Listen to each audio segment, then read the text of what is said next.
माझी इच्छा होती, माझ्या वडिलांची पण इच्छा होती ना हिने 12वी करावं, पण गरिबीचा काळ होता त्या काळात।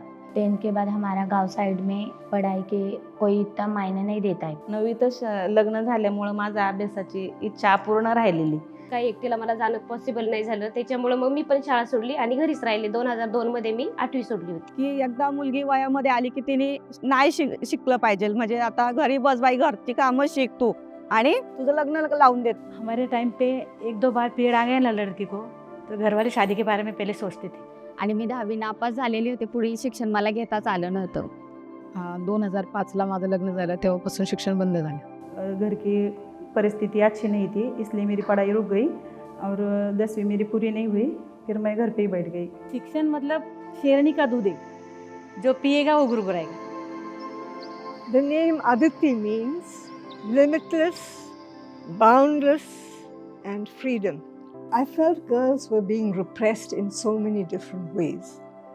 And so the idea of the possibility of a center for learning for women.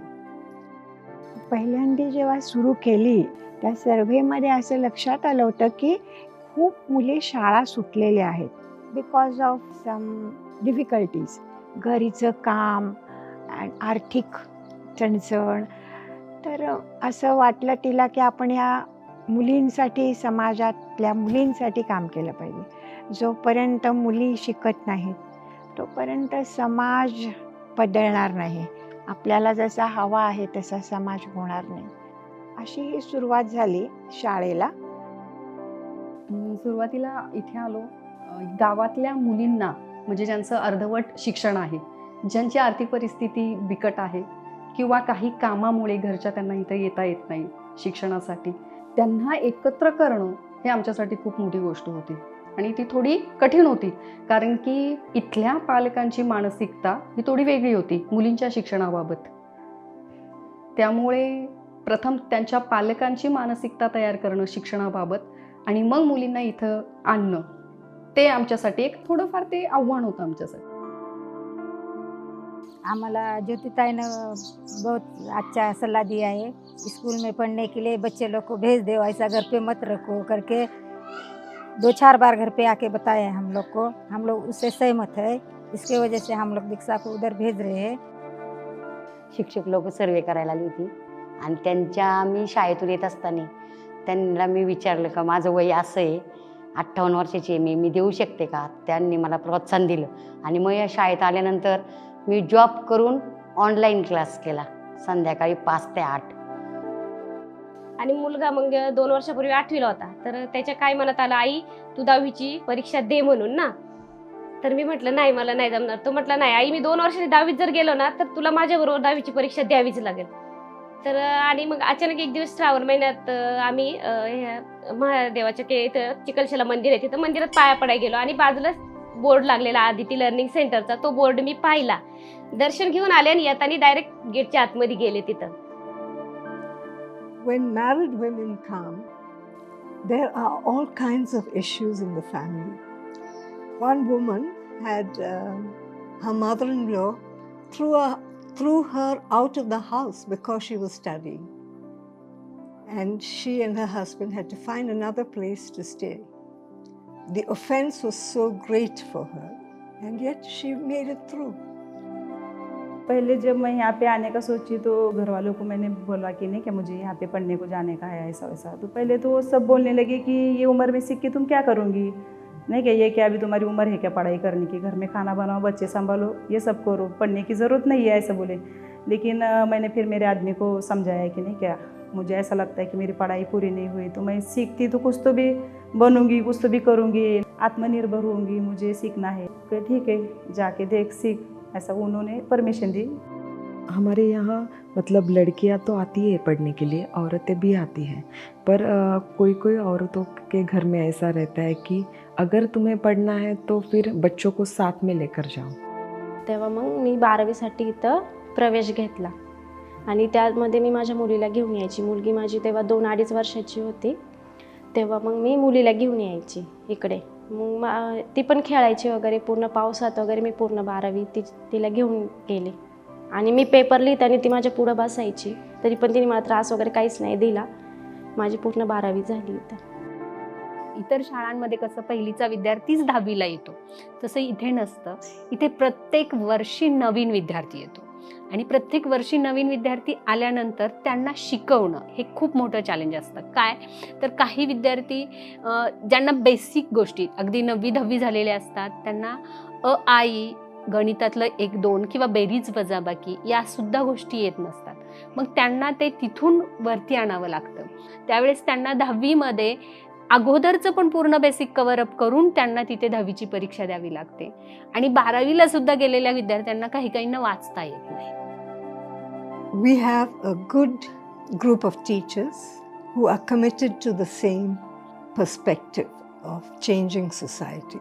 And we're very fortunate in having them. And we've been able to create a team of them that they're able to address the real issues that people come with. मैं जब आदिति में आती हूँ तो घर का सब छोड़ देती हूँ और घर पर जाती हूँ तो आदिति का ही ध्यान रहता है मुझे कि आदिति में अभी क्या करना है, आगे कैसे जाना है, बच्चों को क्या पढ़ाना है। ये जो विध भट्टी और क्या विमुक्त जाति के जो लड़की और लड़के रहते उनके साथ मुझे बहुत अच्छा लगता है, क्योंकि जो उनकी परिस्थिति थी वो मेरे ऊपर भी थी बचपन में. माझा अनुभव असा आहे की म्हणजे ज्या शाळेत मला असं म्हणजे असं शिकवतात की असं मारतात वगैरे, नाही आलं ते असं नाही का ओरडतात, पण आदितीमध्ये असं काही नाही. मॅडम लोक पण एवढे फ्री आहेत, म्हणजे जस्ट फ्रेंड, म्हणजे नॉर्मली काही शेअर करू शकतो आपण त्यांच्यासोबत. मग त्यावेळेस आम्हाला लव सर शिकवायला होते गणित, आणि इतकी गणितामध्ये आवड निर्माण झाली की मला आधी खूप अवघड वाटायचा तो विषय, अजिबात आवडत नव्हता. पण त्या सरांनी इतकं छान सोप्या पद्धतीने गणित शिकवलं आणि खरंच खूप तो विषय आवडायला लागला मनापासून, आणि आताही मला खूप आवडतं मॅथ्स. आणि 12वी नंतर मग मी पुढचं आर्थिक मदत म्हणून आदिती लर्निंग सेंटरमध्येच पोटली प्रोजेक्ट सुरू झाला. तो केवळ 12वी झालेल्या मुलींसाठीच होता, कारण त्यांना पुढचं शिक्षण घेता यावं म्हणून. मग त्यानंतर मी पोटली प्रोजेक्टमध्ये काम करू लागले आणि माझं पुढचं शिक्षण BCom MCom पर्यंत मी पूर्ण केलं. आदिती लर्निंगच्या शिक्षकांनी आम्हाला इतकी मदत केली की सकाळी 8 वाजता आमचा क्लास घेतला आणि ऑनलाईन घेतला. घरातली कामं करता करता, धुणी भांडी करता करता आम्ही कॉर्ड लावून अभ्यास केला. फॉर्मल एज्युकेशन तर गरजच आहे, कारण त्यांना सरकारी किंवा कुठल्याही नोकऱ्या मिळायला 10th आणि 12th हे गरजेचं आहे. परंतु त्याबरोबर इतर जीवनावश्यक गोष्टी त्यांना आपण इथे दिल्या पाहिजेत. वाचनालयामुळे विविध पुस्तकांचं या ठिकाणी ग्रंथालय असल्यामुळे वेगवेगळे लेखक, मराठी साहित्य संदर्भात आवड आहे. त्या साहित्याची पुस्तकं अध्यापनाबरोबर जसा वेळ मिळेल तसा आम्ही वाचन करत असतो.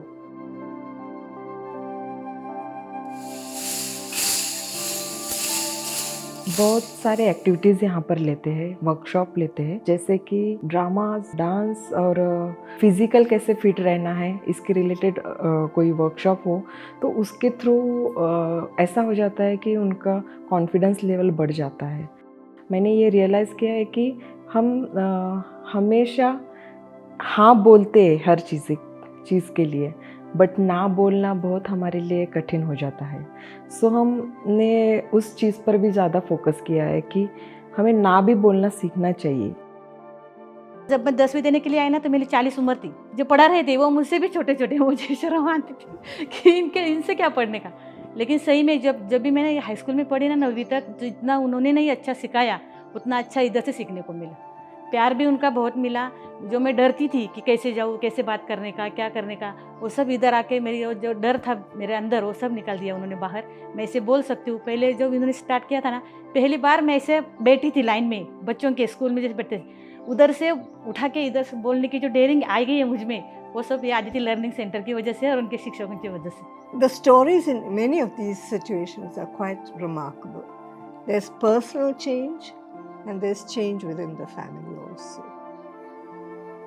People who are very afraid become confident and take on responsibility, participate, cooperate, go beyond the caste perspective. प्रत्येकामध्ये काही ना काही गुण असतात, तर ते बाहेर यायला तो वाव मिळाला पाहिजे आणि खरंच आपण खूप पुढे जाऊ शकतो. आज मला खूप अभिमान वाटतो की एखाद्या मुलीचा जर प्रॉब्लेम आला तर मला त्यांनी सांगितलं तर आम्ही जेवणाच्या टेबलवर सगळे टीचर चर्चा करतो. तो आमची मीटिंग असते ना, त्याच्यामध्ये सगळे मिळून सोल्युशन काढतो. आपल्याला काय करता येईल, कोणतं वर्कशॉप घेता येईल जेणेकरून त्यांना त्यांचा प्रॉब्लेम सॉल्व्ह करता येईल किंवा त्यांना काहीतरी मार्गदर्शन मिळेल. आमच्याकडनं जेवढं जमेल तेवढं आम्ही पूर्णपणे करायचा प्रयत्न करतो. आदित्य में यहाँ जो टीचर है उनको भी यहाँ पर पढ़ाया जाता है, अलग अलग वर्कशॉप लिए जाते हैं, यहाँ आदित्य में भी लिए जाते हैं और बाहर भी भेजते हैं। वहाँ जाने से हमारे खुद के बारे में सोचने का मौका भी मिलता है। 4-5 दिन का वर्कशॉप रहता है तो हम खाली दिमाग से अपने बारे में सोचते हैं, अपने पढ़ाई के बारे में सोचते हैं, हमें आगे क्या करना है ये सोचने का मौका मिलता है, तो वो हमारे जीवन में बहुत महत्वपूर्ण बदल ले आता है। आदित्य लर्निंग सेंटर में आने के बाद यहाँ पे बहुत सारे गेस्ट आते हैं। दीपा देशपांडे मैडम आए, कादम्बरी मैडम भी आए थे यहाँ पे, तो उनकी किताब मैंने पूरी पढ़ी। उनकी जीवन शैली पढ़ने के बाद बहुत मुझे अच्छा लगा। अपन तो ऐसे सोचते हैं कि बाबा नहीं क्या औरत आदमी है, अपने को मालूम है, लेकिन तृतीय पंथी भी रहते उनके बारे में अपन निगेटिव सोचते कि बाबा नहीं क्या ये कैसे लोग हैं, अपन डरते हैं उन लोग से नहीं क्या, तो वो भी अपने जैसे इंसान है। ये जब उनका किताब मैंने पढ़ी समझी तो और उनको जब यहाँ पे देखा तो उनकी नहीं क्या पर्सनालिटी देख के मैं बहुत खुश हुई, मुझे बहुत अच्छा लगा उनको मिल के। और यहाँ पे कैसा जमीर सर भी आते हैं, उनका भी मुझे बहुत अच्छा लगता है कि वो नहीं क्या संविधान के बारे में बहुत बताते हैं, नहीं क्या एकता, समता, बंधुता, कि अपने संविधान में क्या लिखा है और क्या चला है अभी आजकल नहीं क्या, तो अपने को कैसा रहना चाहिए कि नहीं क्या इंसान ने इंसान को अपना भाई समझ के रहना चाहिए, जो जाति भेद ये सब छोड़ के अपन प्यार मोहब्बत से रहना चाहिए और अपन एक में को सहारा करना चाहिए नहीं क्या। झगड़े में कुछ फायदा नहीं है, प्यार मोहब्बत से रहने में अपनी सबकी भलाई है। There are so many issues that we've got to work on. Not using plastic, segregating garbage, helping mothers learn skills of bringing up their children, reforestation. We have today more than 10 plots, each 400 square feet in area, and they all really look like a natural forest. Warblers and other migratory birds come from Himalayas every winter to this restored forest. We are at Aditi Learning Center where this forest was restored 10 years back in 2015. This forest has been restored through based on ecological principle of Miyawaki technique. The documentation of biodiversity we did in 2016 says hardly 30 birds. Now it is 102 birds we have documented. Before it was 13 butterfly species we documented. Now there are 64 butterfly species. Biodiversity is increased tremendously, so as groundwater is increasing. The temperature difference between the area which is just outside is 7 to 8 degree higher than this, the area which is inside the forest. So these are the local impacts we can see. And the pollination and the regeneration of forest with these species happening in the larger area. One of our intents was to make these as a demonstration plots. So to show how a forest can be grown very quickly, and because of that we have had quite a few corporations, even our local government body officials come and visit us. One part of the learning is actually how you grow organic vegetables and how you grow organic grain. So the students have actually grown rice organic way and grown vegetables on the small plots here. And I think the learning process is how it all starts, how you plant, how you nurture, and how you harvest. And that is also very much a part of the learning process and the learning curriculum here. 10 years down the line, we see a richer forest, richer soil, groundwater water level which has increased will increase more, biodiversity will increase. The forest is supporting 102 species, we can say it will increase because there is no such native forest in the nearby area. Our hope is that the women, the girls see this and also emulate this method and also plant small forests in their backyard, and we have actually seen that happen. झाडं, फुलं, फळं, पक्षी ह्यांना खूप प्रेमाने पाहणं आणि अभ्यास वृत्तीने पाहणं आणि त्यांची वाढ कशी करणं, त्याच्यानंतर कचऱ्याची विल्हेवाट कशी लावायची, बायोगॅस कसा असतो, गॅस कसा निर्माण होतो, हे सगळं आदितीमध्ये पाहायला पण मिळालं, शिकायला पण मिळालं. माझं नाव दीक्षा जीवन कांबळे. मी यावर्षी 10वीत शिकत आहे आदिती लर्निंग सेंटरमध्ये. माझं नाव रोशनी पांचाळ. मी इयत्ता 11वीमध्ये कॉमर्स साइड घेऊन. मेरा नाम एडवोकेट सविता बाळू शिंदे है. अभी वडगांव में प्रैक्टिस करती हूँ. मेरे मायके का नाम छाया लहू वंजारी. तो आदिति लर्निंग सेंटर से 12वीं पास करके गई और आशा वर्कर का काम कामसेट में कर रही हूँ. मी पूनम चोपडे. मी मोहितेवाडीमध्ये राहते. मी आता या सेंटरमध्ये पोटली प्रॅक्टिशनर म्हणून काम करत आहे. माझं नाव मुक्ता प्रकाश राऊत. मी अंगणवाडीत कार्यरत आहे. माझं नाव करुणा संतोष कदम. मी एक आशा स्वयंसेविका आहे. माझं नाव स्वाती शिवाजी गायकवाड. आता 12वीची परीक्षा देते. कॉम्प्युटर कोर्स झाला आता माझा. MSc केला. माझं नाव सीताबाई रामचंद्र चोपड़े आणि मी आंगनवाड़ी टीचर है. मेरा नाम मुस्कान चांसेक है और अभी मैं MBA को भी एडमिशन लिया है कॉलेज में. माझं नाव रिंकू. मी आता आदर्श कॉलेजमध्ये BA करते. मी खूप लकी, मी आदित्यमध्ये शिक्षण घेण्याची संधी भेटली मला. माझं नाव कांचन बबन आलम. माझे नाव बबन नतू आलम. माझी पण इच्छा आहे पुढचं शिक्षण घ्यायची. आम्ही दोघांनी मिळून लॉच्या ह्याच्यामध्ये वकील क्षेत्रामध्ये जाण्याचा निर्णय घेतलेला आहे. मैं आदिति को ना लकी मानती हूँ कि मैंने जब पैर रखा कि मुझे अभी चढ़ना ही है, मतलब पढ़ाई का जो एजुकेशन है वो पढ़ना, मुझे करना है कंटिन्यू. वो मेरा फर्स्ट मतलब पाव था कि मैंने उधर रखा और अभी तक मैं इधर चल के आई हूँ. मी आदितीचं म्हणजे खूप मोठा आभार मानणार आहे आदितीचं, की मला बाहेर मिळायला संधी पण मिळाली थोडी. Women have it within them to make a difference in society. When things break down, women come forward and create the path. It may not be the complete path, but they begin to create the path that helps other people move forward. And it's with that hope that we want leadership among women to take things forward within villages, within communities, within families. Yeah.